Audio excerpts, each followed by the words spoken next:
Operation సింధూర్ను Bharat సొంత నిర్ణయంతోనే ఆపేసిందన్నారు రక్షణ మంత్రి రాజ్నాథ్ సింగ్. పహల్గామ్ ఉగ్రదాడి తర్వాత పాకిస్తాన్తో సుదీర్ఘ యుద్ధం చేయడానికి రెడీ అయ్యాయని తెలిపారు. ఢిల్లీలో ఏఎన్ఐ నిర్వహించిన నేషనల్ సెక్యూరిటీ సమ్మిట్ 2.0లో పాల్గొన్న రాజ్నాథ్ ఆపరేషన్ సింధూర్ నిలిపివేయడం అనేది ఒక వ్యూహాత్మక నిర్ణయమని చెప్పారు. భారత సాయుధ దళాల సమైక్యతకు ఆపరేషన్ చక్కని ఉదాహరణ అని తెలిపారు. సొంత నిర్ణయంతోనే సింధూర్ ప్రారంభించి సరైన సమయంలో ముగించామన్నారు రాజ్నాథ్ సింగ్.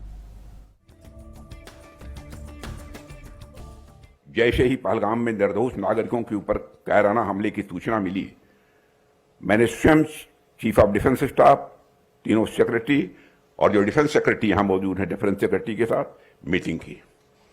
वैसे तो आम तौर पर अपनी सेनाओं से मैं पहले भी कहता रहा हूं कि आपको हर स्थिति से निपटने के लिए हर पल तैयार रहने की आवश्यकता है। लेकिन उस दिन जब मैंने उनसे पूछा, डिफेंस सेक्रेटरी यहां पर मौजूद हैं, उस दिन मैंने पूछा कि ऑपरेशन करना है, उसके लिए तैयार हैं। मैं बधाई देना चाहता हूं अपने तीनों सर्विसेज के चीफ्स को, पूरे जो अफसर्स मौजूद थे कि हम पूरी तरह से तैयार हैं।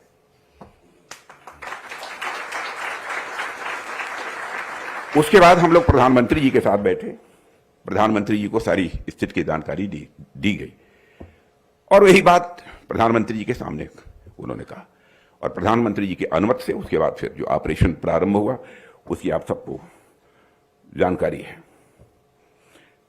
और जब मैंने पूछा कि पूरी तरह से तैयार हैं, तो इस प्रश्न का भी उत्तर यही मिला मुझे कि हम पूरी तरह से तैयार हैं। और उसके बाद जो कुछ भी हुआ उसको बहुत डिटेल में जाकर बतलाने की आवश्यकता नहीं है, आप सब उससे अच्छी तरह परिचित हैं। साथियों, हमारा यह ऑपरेशन सिंदूर हमारी सेनाओं के बीच ज्वाइंटनेस की भी एक मिसाल थी। आर्मी, नेवी, एयरफोर्स सबने एक साथ और एक योजना के तहत यह दिखा दिया कि भारत की सैन्य शक्ति अब साइलोस में काम नहीं करती है, बल्कि यह एक ज्वाइंट, इंटीग्रेटेड और ग्लोबल पावर के रूप में उभर चुकी है। यही कारण था कि हमने अपनी शर्तों पर, अपने समय पर उस ऑपरेशन को अंजाम दिया और अपनी शर्तों पर ही उसे हमने समाप्त भी किया। ऑपरेशन के दौरान भी हमने प्रिसाइजली उन्हीं को टारगेट किया जिन्होंने हमारे ऊपर हमला किया था। और मैं यहां फिर से स्पष्ट कर देना चाहता हूं कि हमने यह ऑपरेशन इसलिए नहीं बंद किया कि हमारी क्षमता कम हो गई थी। हमने उसे अपनी मर्जी से, अपनी शर्तों पर रोका और अगर जरूरत पड़ती तो हम लंबी लड़ाई के लिए भी पूरी तरह से तैयार थे। और हमारी सर्ज कैपेसिटी यानी अचानक जरूरत के समय क्षमता विस्तार करने की ताकत भी हमारे पास मौजूद थी ही नहीं, बल्कि अभी भी है और पहले से और अधिक दुरुस्त है। इसलिए मैं समझता हूं कि इससे ज्यादा कुछ कहने की कोई आवश्यकता नहीं है।